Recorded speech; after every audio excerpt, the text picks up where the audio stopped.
Hi friends, welcome to my channel. ఈరోజు video అయితే ఒక మంచి స్పెషల్ వీడియో అండి.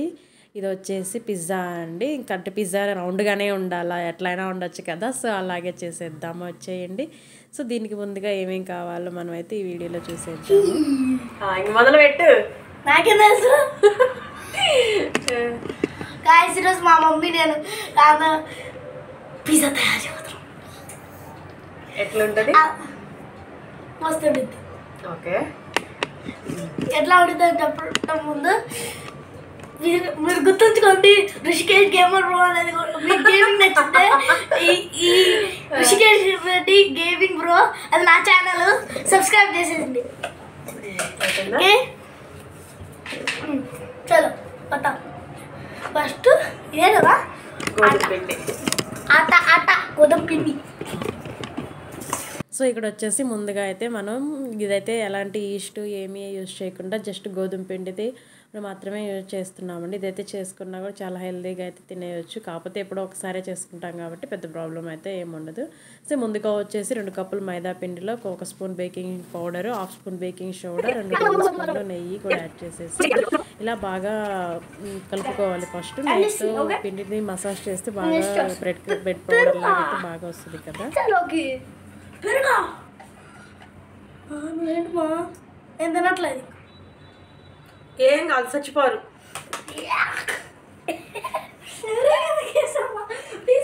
పెరుగు కాదులేరా, మరి చీజ్లే. చీజ్ అట్లా ఎట్లా ఉంటుంది? నీకెందుకు ఏదేస్తే నీకెందుకు రా, పిజ్జా ఆడ వేస్తే తిను అంతే. నీకెందుకు ఎవరు పని చదువుతూ ఉంటావు వాడికి? చీజ్ కూడా ఉండదా? ఒరే నీకెందుకు, నేను ఎక్కడొక్కటి చేస్తాను.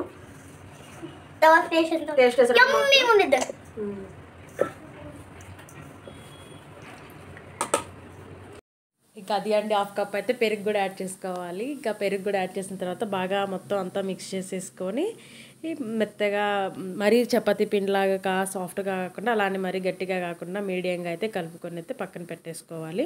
ఇందులో మనం baking powder, baking soda use చేసాం కాబట్టి ఇది కొంచెం మనకి పొంగినట్టుగా అయితే వస్తుంది.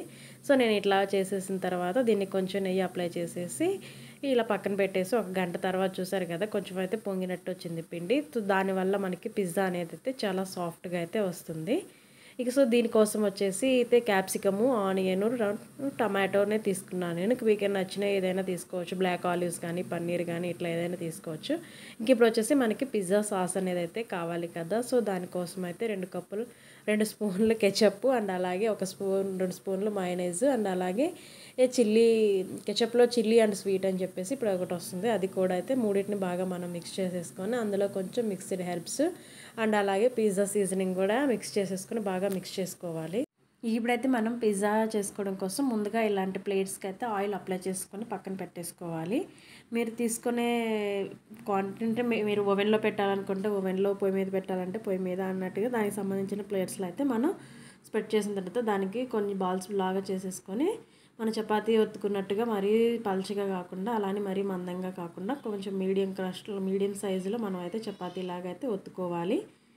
ఇదైతే ఒత్తేసుకున్న తర్వాత దాన్ని మనం ప్లేట్లోకి ట్రాన్స్ఫర్ చేసుకోవాలి. నేనైతే దీన్ని వచ్చేసి ఓవెన్లో అండ్ అలాగే నార్మల్ గ్యాస్ మీద కూడా సింపుల్గా ఎలా చేయాలో అయితే చూపించేస్తున్నాను. సో ఇలా ఫోర్క్ తోటి అయితే ముందుగా అన్నిటికీ హోల్స్ లాగా పెట్టేసుకొని దానిపైన 1 స్పూన్ కెచప్ని అప్లై చేసేసుకోవాలి, అది పిజ్జా సాస్ని. తర్వాత దానిపైన చీజ్ని కూడా అప్లై చేసేసేయాలి. ఇంకా వచ్చేసి దానిపైన వెజిటేబుల్స్ యాడ్ చేసుకోవాలి. చీజ్ క్వాంటిటీ అనేది మనకి ఇష్టం అండి, మనకి నచ్చితే ఎక్కువైనా కూడా యాడ్ చేసేసుకోవచ్చు. ఒకవేళ ఎక్కువ తింటే హెల్త్కి మంచిది కాదనుకున్నప్పుడు తక్కువగా కూడా అయితే యాడ్ చేసేసుకోవచ్చు. నేనైతే కొంచెం ఎక్కువ యాడ్ చేశాను.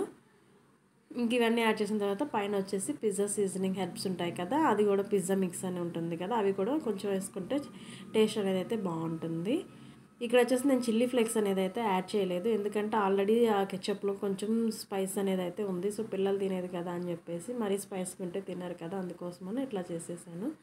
ఇంకా అలానే ఇంకొక ప్లేట్ కూడా తీసుకున్నాం కదా, సో దాని మీద కూడా అట్లాగా పిజ్జాను పెట్టేసేసి అప్లై చేసేసుకోవాలి. ఇందులో ఒకటి వచ్చేసి నేను ఓవెన్లో చేశాను, ఒకటి వచ్చేసి గ్యాస్ మీద చేశాను. ఇది వచ్చేసి ఇంకా లాస్ట్లో నా దగ్గర అప్పటికే చీజ్ అయిపోయింది, ఇంకా లాస్ట్లో కొంచెం ఉంది. సో దానికోసం అయితే ఇలా ఫైనల్గా ఇలా ఇదైతే నాకు ఓవెన్లతో పాటే వచ్చింది. ఇంకా సో దానికి కూడా ఇలా ఆయిల్ అప్లై చేసేసుకొని ఇంకా లాస్ట్లో ఉన్న కెచప్ మొత్తం దానికి వేసేసి ఇంకా ఉన్న చీజ్తో దాన్ని అలా అలా సర్దేసేసాను. ఇంకా ఫైనల్గా లాస్ట్లో మిగిలిన వెజిటేబుల్స్ అన్నీ కూడా అయితే దానిపైన వేసేసాను.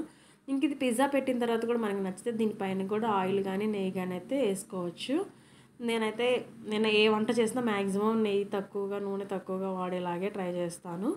సో ఇప్పుడు వచ్చేసి ఓవెన్ని 10 మినిట్స్ అయితే ఫ్రీ హీట్ చేసుకున్న తర్వాత ఒకటైతే అందులో పెట్టేసాను. ఇది వచ్చేసి దోస పెనం అండి. మన చపాతీ పెనము దోస పెనాలు ఉంటాయి కదా, ఆ పెనం పెట్టేసిన తర్వాత ఒక 5 మినిట్స్ మీడియం ఫ్లేమ్లో వేడైన తర్వాత చపాతీ పెట్టేసేసి పైన చీజ్ మెల్ట్ అయ్యేదాకా అయితే కుక్ చేసుకుంటే సరిపోతుంది. మనకి పెట్టిన పిజ్జా కూడా కుక్ అయిపోతుంది.